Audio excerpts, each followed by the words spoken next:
Murder Girls is created, written, and produced by EternalTeenager. Content warning. This episode contains discussion of murder and an ongoing homicide investigation, themes of institutional corruption and obstruction of justice, alcohol and marijuana use, breaking and entering, references to past physical assault and medical trauma, seizure, disorders, and prescription medication, surveillance and covert monitoring, human remains and disturbing imagery, suspicious death and possible homicide, coercive threats and blackmail, and profanity throughout. The episode also explores themes of grief, loss, emotional manipulation, abandonment, and the long-term effects of growing up in a small town that lies to you. Listener discretion is advised.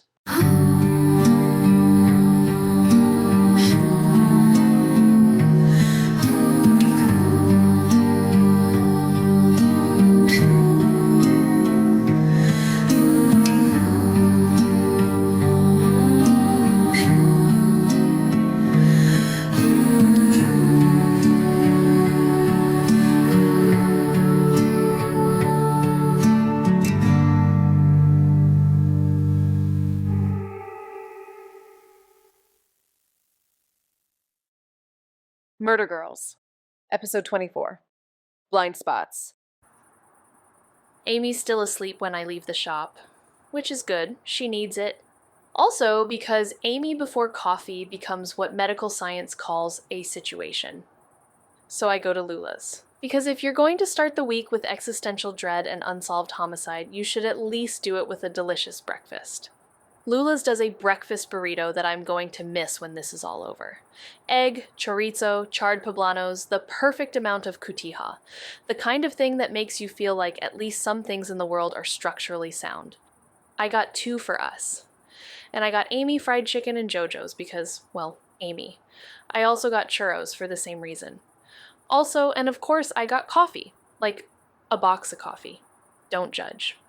With this morning's fetch quest complete, I headed back to Loose Ends. Good morning, Marguerite. Hello, Sheriff. I was hoping I'd run into you here. It's nothing to be alarmed about. You know, just following up on the break-in here. If you've got a few minutes? Sure, come in. He's in plain clothes, not uniform, which means this is unofficial. Which means I should probably pay more attention than I normally would to a man asking to follow up on a break-in. Were you following me? No, I was waiting. That's only slightly less unsettling. Are you here to arrest me? What? No, I actually wanted to follow up about the break-in. Okay then, you want coffee? No, thank you. No forced entry? He picked the lock. Then came in and fell? Yes, that's how it happened, as I mentioned. You two all right? We've had better weeks. Yep, same. Anything new on the break-in from your end? Not yet. The suspect remains in custody. He's not talking. You ever get the feeling something's moving faster than it should? Constantly? I'm gonna say something I probably shouldn't. Oh, well, that's always a promising start. And before I do, I want to be very clear about something. This conversation didn't happen. Okay. And if anyone asks, I came here to follow up on the break-in. You did come here to follow up on the break-in. Right. Look, the truth is, I'm being pressured to make another arrest. Nora Chen. Not confirming that, but... You don't think she did it? I'm not saying that. You're saying you're not sure? I'm saying the people telling me she did it are the same people who don't want me looking anywhere else. The Holtz, that's not great. Not confirming or denying that. But these people, I've known them a long time. They're powerful, they're careful. But right now, they're acting strange. How so? Walls. In places where there shouldn't be walls. Questions that should have easy answers, but don't. It shouldn't be this difficult to get the family of a murder victim to cooperate in the investigation. You don't like Nora for this? I don't like the evidence we have at the moment. It's circumstantial. All of it. Like what? I shouldn't be telling you any of this, but the truth is, you and Amy seem to notice things. And right now, I can't look everywhere I'd like to. And you want us to look where you can't but would like to? I didn't say that. I'm not asking you to do anything. But if we did, hypothetically. Hypothetically? Yes, hypothetically. I would know nothing about it. I'm going to ask you something, and I need you to answer it honestly. Okay. Lily Siaya, you charged her. You put her in a cell. And when she wasn't, you had her sitting in an interrogation room while the people who actually had something to hide were at home. So why should I trust you? Why should I believe that this is you trying to do the right thing and not you trying to manage another outcome that benefits someone it shouldn't? That's fair. I charged Lily Siaya because I had pressure from above and evidence that looked clean, and I made a call I shouldn't have made. And when it was shown that I was wrong, I wore every bit of it. Look, I'm not telling you that makes it okay. I'm telling you that's what happened and that I've been living with it since. If you don't trust me, I understand that. You don't have to. But I'm not here to manage anything. I'm here because I'm being asked to do the same thing again, and I'm not willing to do it. Okay, so if someone were to hypothetically be looking into this from a different angle, what would that look like? Hypothetically? Yes, hypothetically. Hypothetically, it might start with Richard Holt. Whoa, okay, going right to the top. Doesn't he have an alibi? He does. He says he was at the lodge the night of Dylan's murder. And? Several people confirm it, including Randolph Bergman.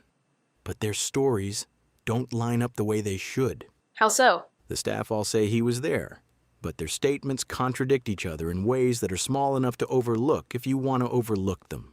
And you don't want to do that. Then there's the lodge's valet log. There's no record of his car being there. When I asked him about it, he produced a gas receipt. Said he filled up on the way. It's for the station on the Ridgeline, 10:47 p.m. Ridgeline, so something near the lodge? Yes. Then told me any further questions go through his lawyers, plural. Certainly inspires confidence. Then there's Thomas. You heard that speech he gave at the funeral, right? Didn't feel like a eulogy. Thomas and I played lacrosse against each other in high school. You played lacrosse? Bearview High. Bears? Otters. Oh, weird. It is what it is. Thomas played for the Wolves, Cedar Brook High. What? Yeah, Thomas Holt, he played for the Cedar Brook High Wolves? he did. Why Cedar Brook? Why not Avalon Falls? Or like for some private school on the East Coast or something like that? No idea. Kinda wish he did. He was a machine, set county records. Doesn't seem like the spotlight type. He wasn't. Still isn't. To that point, though, he's usually cold as ice. But something is off about him. Right. Then there's Nora. The missing girlfriend, the Holt's big suspect. Right. She reported her gun stolen from the Cedar Brook Gun Club a week before Dylan was killed. Same model as the weapon used in the murder. That's unfortunate. How's the robbery look? Clean. Too clean. Either a professional job, which is weird, or it's what everyone suspects. She did it. Cedar Brook Gun Club, new location, new crime scene. And places usually have people, cameras, and someone who forgot to lock a door. She agreed to come in for an interview. Then she changed her mind. Then she disappeared. And the Holts want you to arrest her. They want the case closed, not necessarily solved. You don't like it.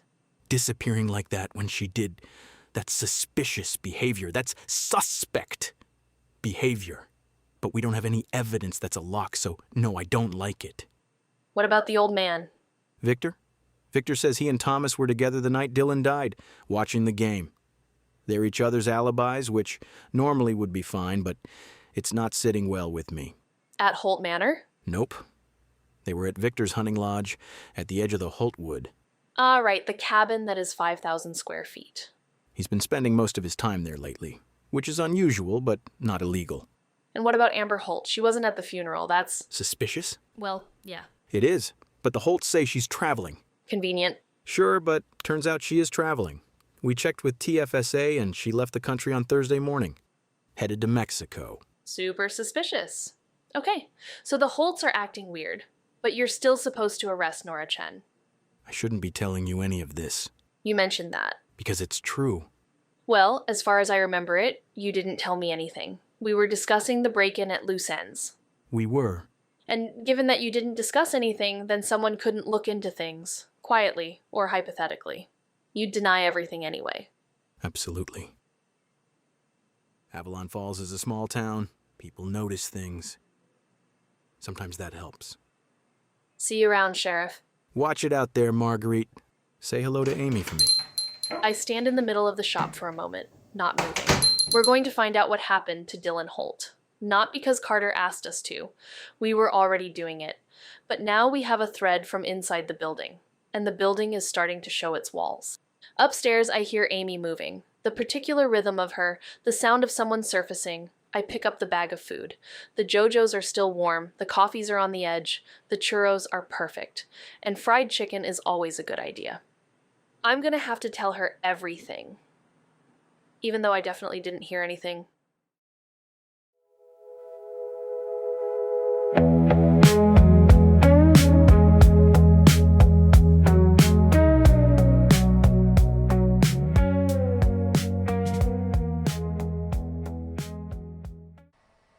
I don't trust him. I know. Like, I know you said he wore the lily thing. Admitted he was wrong, ate a 6-foot-long crow party sandwich and all that, but Carter is still the person who put her in that cell. Yes, agreed, and I told him as much. And now he's using us because he can't use his actual department because the Holts have it on a leash. Correct. So we're his leash workaround. That's one way to put it. Oh, I have other ways, like just off the top of my head. He's being cop-blocked. Haha, nice. Actually, that's a solid 8 out of 10. Oh, yeah? Sweet. So, do you trust him? I trust that he wants the case solved properly. I trust that he's genuinely sick of being cornered. And I trust that if we get too close to something and it becomes a problem for him, he will absolutely throw us under the bus without a second thought. Great, so we're working with someone who will sell us out at any time. We're working adjacent to someone who will sell us out at any time. There's a difference. Is there? We were already doing this. Yeah, okay, fine. She's right. We were already doing this. We were always going to keep doing this. Carter just handed us a slightly better map. The destination was never in question. Oh my god. The JoJo's at Lula's are incredible. Every time. You eat the JoJo's from Falls Mart. Yeah, because they are also incredible. You make it very difficult to deny the raccoon DNA allegations. Come on, man, it's not like I eat the pizza at Falls Mart. Amy. I mean, I don't eat the pepperoni one. Moving on. Richard Holt, gas station on the Ridgeline, 10:47 p.m. Lodge says he was there until about 2. Lodge says. Staff says. Then the valet log says nothing because his car isn't in it and we know that it wasn't. So he hands Carter a receipt. Richard Holt went out for gas the night his son was murdered, and the receipt puts him 20 minutes from the lodge. Yes, it would be tight, but he would still be able to get to the docks from the gas station within the murder window. Let's see what Dee Dee has on the Ridgeline. Got it. Scrubbing to 10:30. There, that's his car. And there he is. Man of his word. Or man of his receipt. He's inside for 4 minutes, comes out, gets in the car. Big question is, which way does he turn? South. The lodge is north. I'm aware. What's south? Map says mostly nothing for a few kilometers, some old forestry roads, then there's a lake. What's at the lake? Stillwater Institute Wellness Retreat and Spa. Established 2021. 5 stars. A sanctuary of radical presence and restorative luxury nestled in the Pacific Northwest's most pristine wilderness. Radical what now? Radical presence. Oh man, look at this place. Love that design. Yeah, it's nice, for real. Good views, too. Right, but Richard, so what, he went to a spa? A 5-star spa, actually. The night his son was murdered. Yes. He doesn't know yet at this point, of course. Still lying about being at the lodge, though. Right, so we can't say he went knowing, but he was still not where he said he was. Do we have cameras there? Yes, exterior parking lot, one on the main entrance. Of course she had cameras at the spa. Icon. Pull it up. The Stillwater Institute parking lot is exactly what you'd expect from an establishment that uses the phrase radical presence. Timber and glass, warm lighting, the kind of building that costs a lot of money, and looks like it cost a lot of money. His car arrives at 10:58, then he parks. Doesn't look like anyone else is there. That's weird, isn't it? A little weird. Yeah. Okay, he walks in. Does he walk out? I'm going to jump to midnight, then 1 a.m. His car doesn't move. He's there the whole window. Then he didn't kill Dylan. No. So when does he leave? He must have heard about the murder at some point in the middle of the night. Yes, he comes out and beelines for his car. It looks like he leaves at 2:30. I don't know. This is so much weirder than if he'd done it. So much weirder. What was he doing there? No idea. We put a pin in it and come back, but he's clear for the murder window. Noted. Pinned. Moving on. But we are absolutely coming back to that. And by absolutely coming back, I mean absolutely going to that spa and looking into this. I mean, obviously. Okay, now, let's look into Nora Chen. Her gun was stolen from the Cedar Brook Shooting Club. Let's check into that. Dee Dee has cameras there? Dee Dee has feeds around the Cedar Brook Gun Club, yeah. Honestly, at this point, I'd be more surprised if she didn't. So, she filed the report a week before Dylan's murder. Scrubbing back, Carter said it was a clean job. Let's try early morning, before the club opens. Whoa, wait, stop. Back door, someone coming out.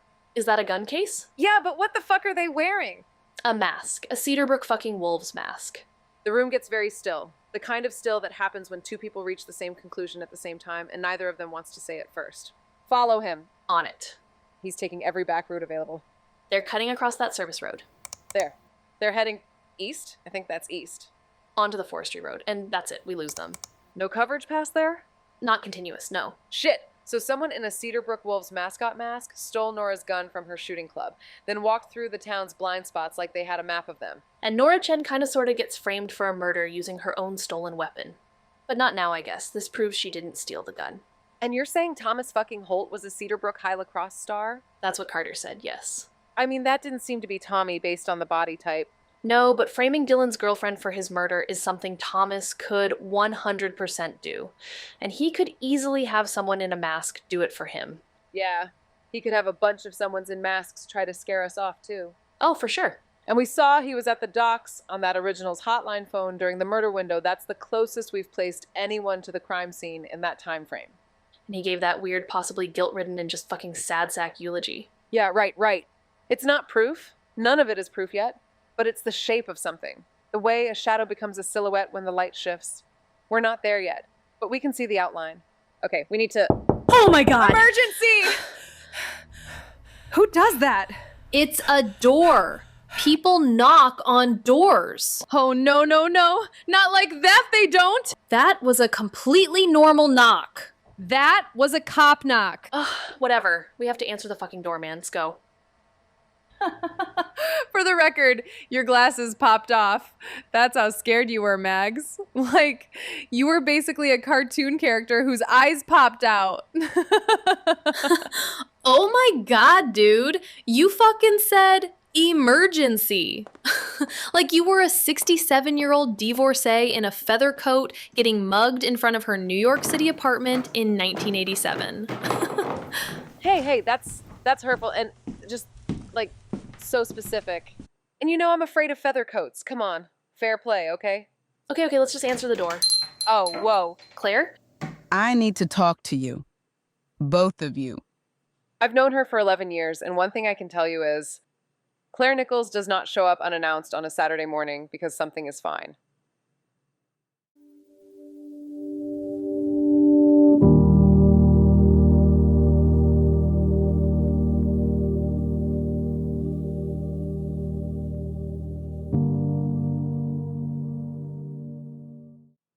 Claire Nichols was the cop who actually listened when we came to her about Osprey Island. 2 kids with a theory and no credibility, and she didn't laugh us out of the room. That was rare. That was everything, actually, when you're 12 and nobody takes you seriously. After I left, after my parents pulled me out of this town and I disappeared from Amy's life, Claire was here. She helped Amy and Jonathan and Dee Dee keep pulling threads, watched over Amy after the accident, after the coma, after Jonathan. Claire Nichols is gruff and economical, and she makes everything sound like a weather report. She is also, as far as Amy is concerned, one of the only adults who ever showed up. Which is exactly why this morning feels the way it feels. How are you two holding up? Fine. It's been a week, as you well know. Yeah, sailing to Osprey Island with you two again was not what I had in mind for the Seahorse's maiden voyage. You're welcome for that. You both sleep? Define sleep. Amy. Yes, recently, we're fine. There is a version of this where we just let her do it. Let her ease into whatever she came to say through enough small talk that it feels like it arrived naturally. Claire's good at that. She spent 20 years making people feel like they'd had a conversation when what they'd actually had was a very careful interview. Amy has known her for over a decade. Amy clocks it in about 45 seconds.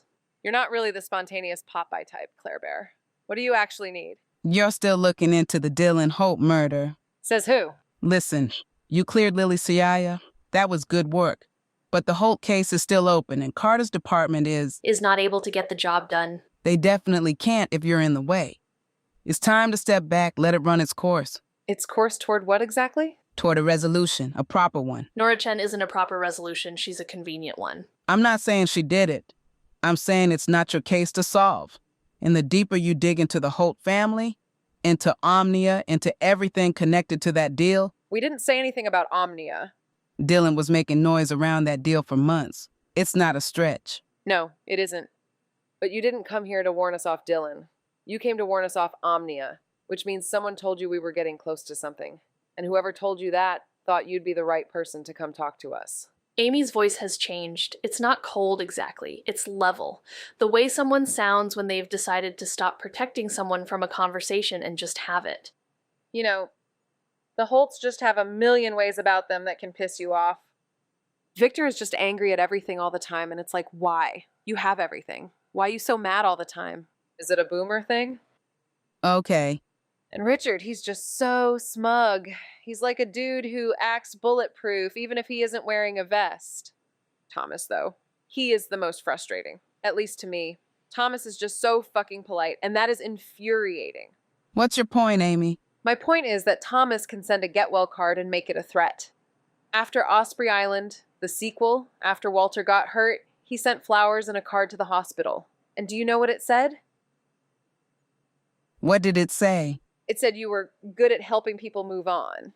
I read it as a threat at the time, a flex, him telling us he knew exactly how connected everyone was. But then I saw you two at the funeral, talking. Not like strangers. Like people who were familiar enough to have already agreed on something. Amy. And I started thinking about after my dad died, how hard I pushed, how sure I was that it wasn't an accident. And you were behind me on that for a while. Until you weren't. That's not... I know why I stopped pushing. They got to me. I would never have thought they would get to you, though. But when I look back at it now, you'd already started to pull away before that. Gently, gradually, steering me toward things that were safer, away from things that weren't. And I didn't notice because you were also genuinely taking care of me. And those two things were happening at the same time, and I couldn't see the join. I was moving on. And then there's your pension, Marines, the department, which is fine. But that house, Claire, that boat, the Seahorse is not a cop pension boat. Claire doesn't move. She's not going to deny it. She's too honest for a full denial and too careful to confirm anything. She just sits with it, which is its own kind of answer. I'm not angry at you. Amy. I mean it. I know that sounds like something I'd say right before I get angry. But I actually mean it. You showed up for me. After my dad. After the accident. After the coma. When I came home and I couldn't walk straight and I kept having seizures and there was basically no one. You showed up. I know some of that was you managing what I was looking into, and I know some of it was you actually caring about some kid who had nowhere to go.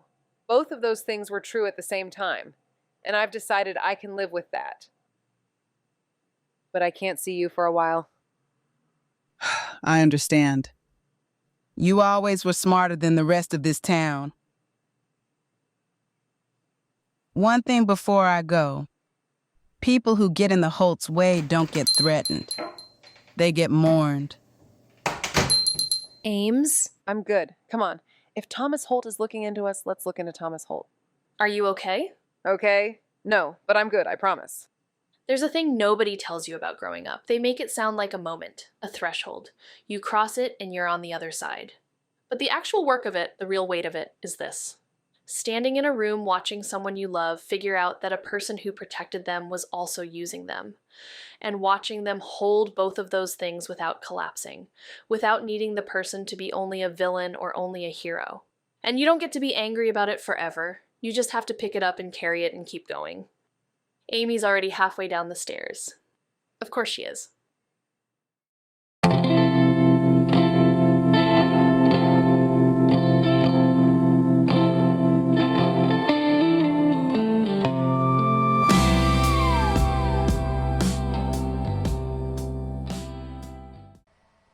Thomas Holt. We've been circling him since basically day one. He was at the docks the night Dylan died. We just don't know if he was there because he murdered Dylan. We know he used the weird Originals hotline payphone we found out about thanks to Dee Dee's machine. Or system. Or whatever we're calling it now. We have him on camera. We have the timestamp. We have the call. What we don't have is great audio. Also, we still don't know where that payphone actually is. Somewhere at the docks, obviously. We just haven't had time to look for it. Maybe we should. We can hear some of what he's saying. Nothing incredibly useful. So, Basically, we know he's talking. To someone, on a payphone, at the docks, the night his nephew was murdered. Which he told Carter he wasn't at. Because he was watching football with his father. Who backed up the alibi. He lied. This is proof. We can figure out a way to get this to the cops. Still doesn't prove he was the murderer. Come on, even if he isn't, he's obviously talking about the murder. He obviously knows something about it. Sure, but obviously isn't evidence. Would have been nice if Dee Dee had installed a better mic on that camera. Good visuals, but I think maybe the damp air might have wore the mic down over time. Yeah, somewhere out there is a payphone that knows more about this murder than we do. Anyway, let's move on. There's also the wellness initiative. Right, after hours. Thomas solo going through offices he had no business being in. I mean, to be fair, we also were going through the same offices, and we also had no business being in there. Sure, but we didn't punch a security guard. He did. Which is so on brand for someone who is supposedly the fixer. Carter is suspicious of Thomas, but not enough to make him a suspect. Are any of the Holts actual suspects in that investigation? Unlikely at this point. Let's see what the public record has to say about Thomas. Okay, here's something. Looks like the County Gazette ran a family profile on the Holts about 8 years ago. We skimmed the article. It's the kind of piece that exists to remind the county who they're dealing with. Flattering lighting, carefully selected quotes, the journalistic equivalent of a family holiday newsletter. Oh, this is sanitized. Completely. The Holt family, pillars of community and commerce. I just rolled my eyes so hard I saw my own brain. It's written by Andre Whitaker, staff writer. Does he still work there? Well, I mean, no one does really. The paper got sold, right? Now it's just a website with feeds from a big news conglomerate or whatever. Oh yeah, you're a newspaperman's daughter, aren't you? I mean, he's in communications now, but yeah. Did he work with this guy? Andre? You know what? Yeah, actually he might have. That's interesting. If Whitaker had any real access, even if the piece got watered down, he might have things he couldn't print. Dropping my dad's name might get us a conversation. Put it on the list. Listed. Anything in there about Thomas? Says he went to Annapolis. Naval Academy? Then the Marines. Short service. No combat deployment, not Afghanistan, not Iraq. Left without issue and came back to the family business. The family business. As if they make artisanal cheese. Holt family generational wealth and land exploitation. Open daily, cash preferred. Try our seasonal corruption. Well, his military career sounds like the kind a wealthy kid gets to have. Yep, and then he comes home and goes to work for the family. Carter said he played for Cedarbrook, graduated from there, that's unusual for a Holt. Everything about Thomas Holt is slightly unusual for a Holt. That's what makes him the most dangerous one. Yeah, but going to a public high school, none of them do. Huh, I guess you're right. Here's his record. Oh yeah, he's a big deal in Tahlequah County High School lacrosse circles. Nice. What do we got? Okay, 157 goals. That's the county record. Stands to this day. I guess that's a lot. For around here, I guess? Oh, but here's the interesting part. Uh-oh. Thomas only started playing varsity his sophomore year. Whoa. So he walked onto the field and broke every record the program had in 3 seasons. Crazy, right? I'm seriously asking. I have no idea about 95% of sports. I mean, I guess. I know basketball, baseball, and football, not lacrosse. That's someone who was doing something else freshman year. What do you mean? I can't find anything about him at Cedarbrook before sophomore year. Nothing except lacrosse. So what was he doing freshman year? I don't know. Collecting a bunch of fucking mascot masks? 157. Yeah. 157. Oh, shit. Jake's phone. The number he kept getting texts from. The one that was stressing him out that he wouldn't tell us about. 157. I always figured it was drug dealer code for a customer or connection or whatever. Huh. Is it customer or client? Drug dealers. Do they have customers or clients? You know what? Never mind. Dylan knew Jake was getting texts from someone he wouldn't name. He had, "Who is 157 on the Polaroid he took of Jake. Dylan clocked it just like you did. Added it to his collection of things that needed answering. And now Dylan and Jake are both dead. And Thomas Holt, who holds the county record of 157 goals, was at a payphone at the docks the night Dylan died. It's not nothing, but is it something? The obvious connection between Jake and Thomas is Amber. Amber was using Jake. Jake was texting someone he was scared of. Amber goes missing the day after she sends Muscle to our shop. Jake turns up in the Fern River the night before Dylan's funeral. And Amber and Thomas were both in that lot on Wednesday morning. When she tried to blackmail the Holts. And within 2 days, she's on a plane. And Jake's in a river. Kenzie said Jake closed the Otter early the day he died, Thursday. She didn't know why, but she could tell something was off with him. Amber hadn't been answering his texts since at least Wednesday. Which, for Jake, would have been terrifying. She was his safety net and his leash at the same time. She leaves. He loses the only leverage he had, and someone who'd been texting him as a number instead of a name is still very much in play. Let's look at the otter. Night of Jake's death, Thursday. Okay, weird. Camera on the exterior cuts out at 11:42 p.m. Cuts out or gets cut?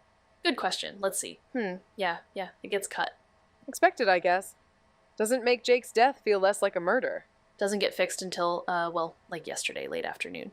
So we've got nothing in that window. What do we have before it cuts? Let me rewind. Are there cameras in the otter? Ha ha ha ha. No, part of that is on purpose, and part of that is Jake was super lazy. Let me check the surrounding streets if there's cameras. Okay, we got some. What's the time? Going back to 2 a.m. Wednesday, night before Jake dies. I want to see if there's anything in the area. Okay, and there's a camera on Constitution and Maple. Whoa, wait. Hey, is that? No, that's not. No way. Victor Holt. On foot. 2 a.m. Walking through the empty downtown of Avalon Falls like he's taking a Sunday stroll. No security, no driver, no entourage. Just a 70-something patriarch in a good coat, hands in his pockets, moving through his town like the concept of threat simply doesn't apply to him. Well, he looks happy. It's genuinely one of the most unsettling things I've ever seen. Yeah, and we got chased by a roided-out biker in a hockey mask through a meth lab built in a room that had, like, a 20-foot-high pile of fish skeletons in the corner, which admittedly was not something I remembered until now, for obvious reasons, I guess. I'm gonna have to just go ahead and ignore what you just said. No offense, babes. Some offense, but I get it. So, where is Old Man Holt going? He stops at the hardware store. It's closed, obviously. Just looks in the window like he's thinking about something. At 2 a.m? Sure. Great. Yeah, then he moves on, stops at the old bank building. The one that was a Dunkin' Donuts for a minute but has been empty for years. He knows where he's going. He just doesn't want to go directly. Okay, so where does he end up? The east side, the older commercial strip. There's like a couple of businesses over there, a few apartments above the shops. He's stopping. Where?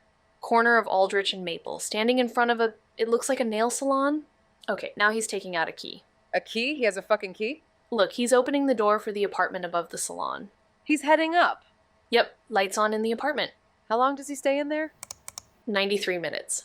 Okay, he comes out and he looks the same. Exactly the same. Follow him out. Got him, but yeah, eventually he just gets to his car. See?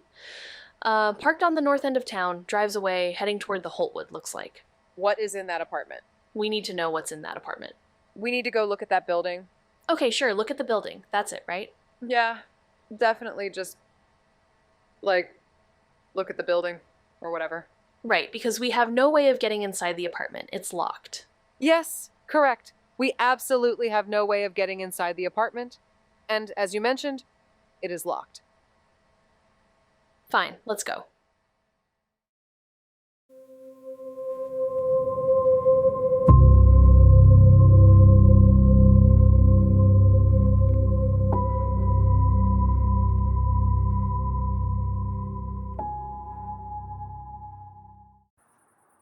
Okay, for context. In less than a week, 6 days to be exact, we have returned to a genuinely terrifying, ruined cabin in the woods because a murdered heir left us a video message from beyond the grave. Broken into an active illegal warehouse facility for a shady corporation on a sacred island. Been chased by freaks in mascot masks, and it wasn't even the first time that's happened. So when I say that standing across the street from Victor Holt's secret apartment that's above a nail salon called Nailed It is the most scared I've been this entire investigation. I want you to understand the scale of what I'm saying. This is so weird. Well, I'm actually scared. I don't care who knows it. I mean, you were fucking scared by a door knock like an hour ago, so the bar is low. Hey, come on, man. This is worse than the cabin. Is that hyperbole? I wish it was. The cabin was in the woods. I know the woods. Woods are comprehensible. A secret apartment that a 70-year-old patriarch visits at 2 a.m. is not comprehensible. Fair. And so, I brought a little something to, help with all of the stressy-depressy around this place. Ta-da! It's a cannabis cigarette, if that wasn't clear. It's a crime. That's what's clear. I mean, technically everything we're about to do is a crime, so... I meant the weed in broad daylight on a public street. I meant that specifically, Amy. That salon is closed, looks like. There is literally no one on this block. We're casing the joint. Literally. That was unintentional. I know, it was still good. Unintentional puns hit different. Well, I don't see any cameras on the building. Neither do I, which is either because there aren't any or because they're very good. Oh, like, what if they're very good, though? Then we're already on them, and worrying about it won't help. That's not comforting, Amy. It's okay, we're obviously just a couple of slightly suspicious but highly attractive and naturally super normal young women standing around partaking in what is a very Washingtonian pastime. Right. Yeah, we're just smoking a joint. Right. Nothing wrong with that. Nothing at all. Yeah, it's a free country. Well, that's a whole conversation, but We're adults. It's daytime. This is a perfectly fine way to spend an afternoon. Or, like a early evening on a Saturday or whatever. exactly. And hey, if we want to conduct a little, like a little clandestine surveillance operation, what's wrong with that? This is America. We're just gonna look at a building and that's it. Also, maybe get our nails done. What's the big deal? God. Well, What? what if I told you there was a way we could do a little bit more than just look at the building? Amy. I'm glad you asked, Mags. And the answer is I brought my lockpicks. Excuse me, I'm sorry, you're what? My lockpicks? I heard you, I just lost blood to my brain. Oh, come on, Chica. That front door? That's a standard 5-pin tumbler, maybe 6. I can do that in under 2 minutes on a good day. Under 2 minutes, you say? Yeah, for sure. Or, I can open it. I will open it. It'll get open, is what I'm saying. Where did you get lockpicks? Amazon. Why do you have lockpicks? Obviously to pick locks. How stoned are you right now, bud? Anyway, YouTube taught me how to pick locks and I wanted to practice. YouTube just teaches that? Yep, I also learned electrical wiring, car maintenance, how to treat a minor stab wound, a bit of conversational Spanish. Minor stab wound? Oh, right. And sourdough. Very big sourdough phase. Don't worry about it. I am worried about it. I am extremely worried about it. The stab wound thing is actually really useful knowledge to have. Did you know that many stab wounds are not caused by people or by knives or are even stab wounds at all? Yes, that's, no, actually that's not true.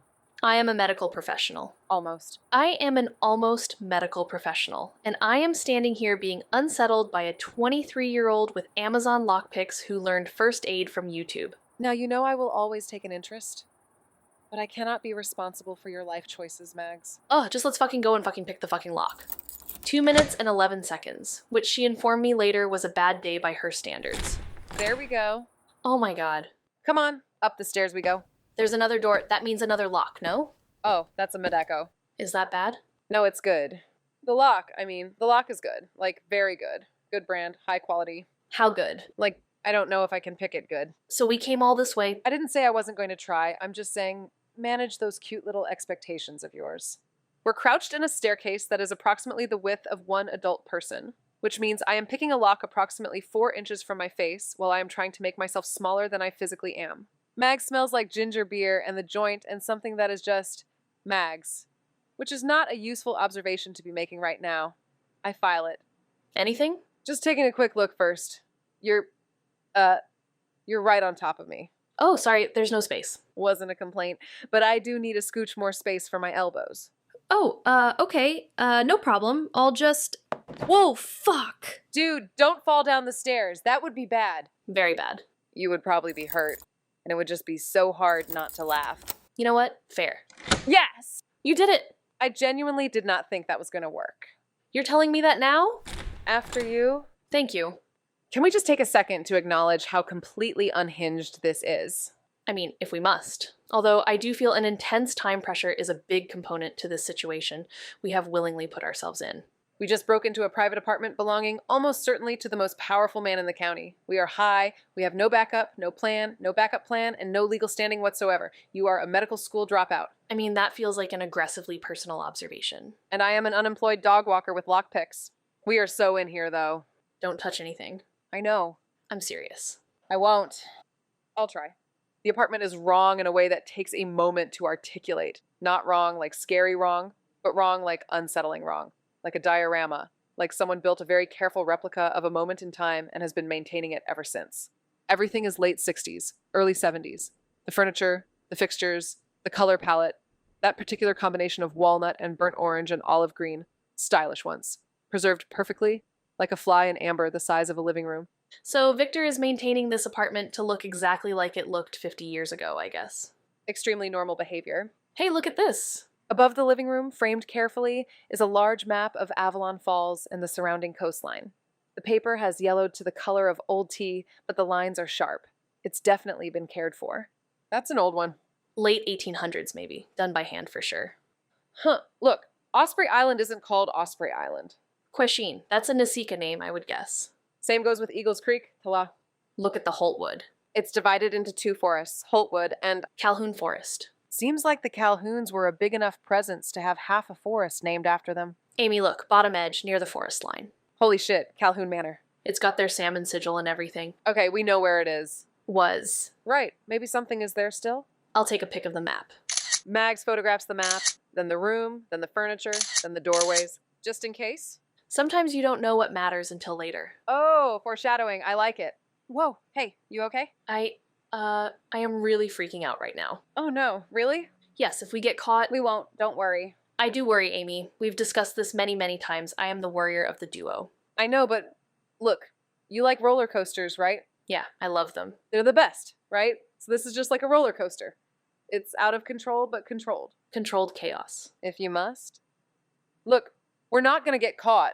And what I said absolutely makes perfect sense. Yeah, nice try, O'Connell, but it worked, I think, like 30%. 30% is something. It's not nothing. Thank you. I got you. You're my girl. The kitchen has a lot of Pyrex. Huh?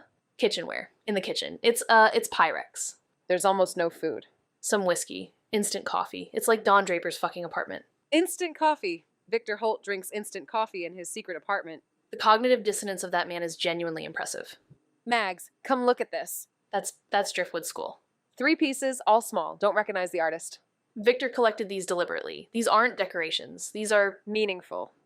Okay, bedroom. Same era, same preservation, a room kept for something or someone. Oh, whoa, is that a portrait? Yeah, the eyes are following me. He looks... That's a young man who knows he's going to own everything in the room. He does own everything in the room. That's Victor Holt. Holy shit, younger. Maybe 30s. So, he just has a portrait of himself above his own bed. In his secret apartment. That he decorates like it's still 1972. It's more like 1969 to 1970. But yeah. This is a lot of shades of a specific kind of unwell. Wait. The style. Look at the brushwork. The way the light falls on the collar. No way. That's a Bella Harper. Yeah, it's like that portrait she did of her friend. Georgia Wilkes. Right. The one in the more restrained style. Victor Holt has a Bella Harper portrait of himself hanging above his bed in his secret apartment. Then I see them. Marguerite. Is it wrong to be terrified that you're using my full name? The headboard. Whoa, are those 4 of them. under bell jars? 4 human skulls, resting on the flat top of a mid-century cubic headboard like ornaments, each one under its own glass bell jar. Each one clean, deliberate, displayed. Not the kind of thing a person buys at a curiosity shop on a whim. Not a goth affectation. Not a medical school relic. The kind of thing that used to be a person. The kind of thing that Victor Holt has been sleeping beneath. What? Why? Who? When? How? I'm photographing this. Your camera roll is cursed. We're done. We're leaving. We make sure we remove any trace of our visit, lock up, and soon we're back on the street. Dude, that was 4 skulls. Under bell jars. Above his bed. In a secret apartment. That he preserves like a museum exhibit of his own life. With a portrait of himself painted by a falsely institutionalized artist who was a descendant of a doomed bloodline. Victor Holt is not a normal man. We knew that. Not like that, we fucking didn't. When you discover 4 human skulls in the secret bedroom of the most powerful man in town, there are really only 2 responsible choices. Option 1, panic. Option 2, go home and try to figure out what the hell you just saw. We chose option 2. Okay, we need to Cross-reference the map photo with an up-to-date one of the Holtwood. and get in touch with Andre Whitaker. And the skulls, Mags, the skulls. Okay, let's do this. Whoa, did the temperature just drop? Well, well. You two look like you've seen something you can't unsee. Though that may just be your factory settings. I can never tell. Minerva. Girls. What a perfectly organic coincidence. Why are you here, Minerva? I was at the bookshop around the corner. They finally got in the new ton of French. I'm a simple woman with simple pleasures. Unlike some people, apparently. Oh my god, why are you here? I am making transcendent media content. I thought that was established. Which brings us to the point. You two are coming on my show. We are not. You are, though. A tell-all, a reveal-all. The old story and the new one. Osprey Island, the murder of Dylan Holt, the return of the murder girls. And whatever sad sack mess happened in between. You can't seriously think we're doing that. Oh, well, then I suppose I'll be making a call to Sheriff Carter. Why would you do that? Do keep up, Amy. If you insist on being adversaries, at least make it competitive. As I was saying, my daughter and her very enthusiastic friends are currently assisting 2 amateur detectives in interfering with an active homicide investigation. You remember Piper? Pipes? Yes, Pipes, as she confoundingly insists on being called.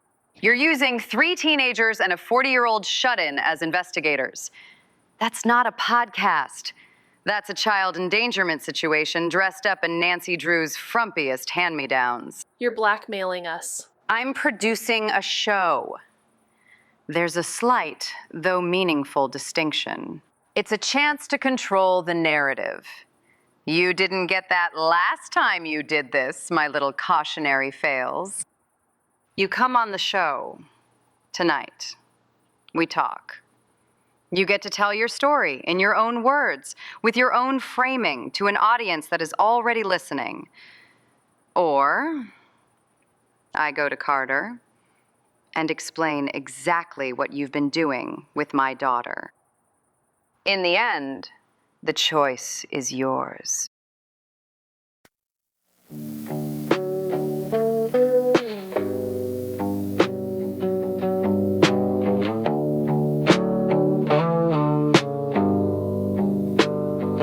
They said work hard and be yourself. So I did both of those things. And now I'm 23 in a parking lot, eating a sandwich that cost too much next to a drain.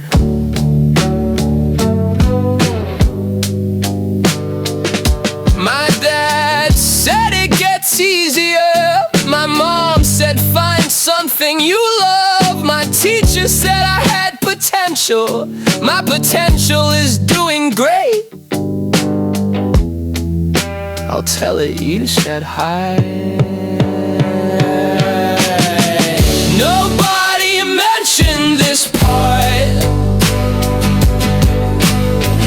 The part where you're just standing there, holding all the stuff they gave you that doesn't fit anywhere.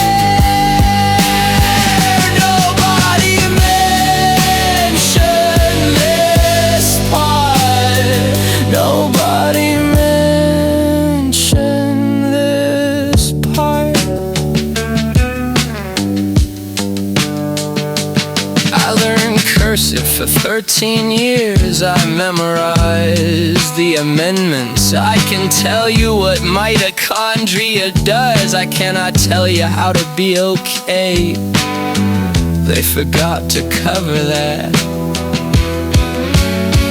I thought by now I'd feel like something. I thought there'd be a click like a seatbelt or a door. Nobody mentioned this part. The part where you're just standing there, holding all that stuff they gave you that doesn't fit anywhere. Nobody mentioned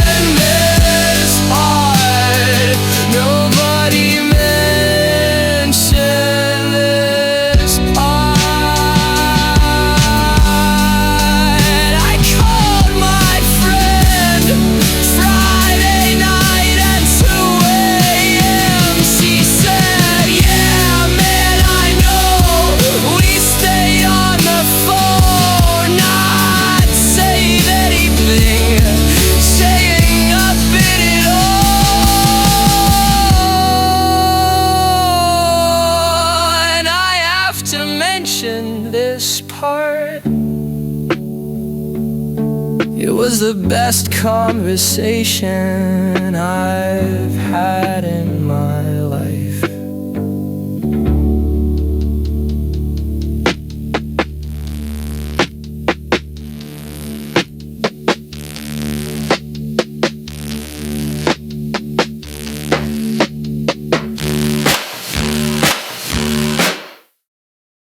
Hey y'all, Avalon Falls has a soundtrack. Yeah, we just keep finding pieces of it. You can listen to all the music from the show. On the Music from Murder Girls playlist on Spotify. Headphones recommended. Emotional preparedness optional. Hello, Mags Park here. Just wanted to reach out and say, Avalon Falls thrives on secrets. Podcasts do not. So if you're enjoying Murder Girls, please leave a review. Or tell a friend. Or an enemy, especially an enemy. Why? Because nothing haunts like a recommendation from someone you hate. That is a fundamentally flawed perspective. Yay, you said the thing. Eternal teenager, eternal teenager, gonna step into the light. Eternal teenager, eternal teenager, gonna make it alright. Nothing but eternal teenager. Yeah.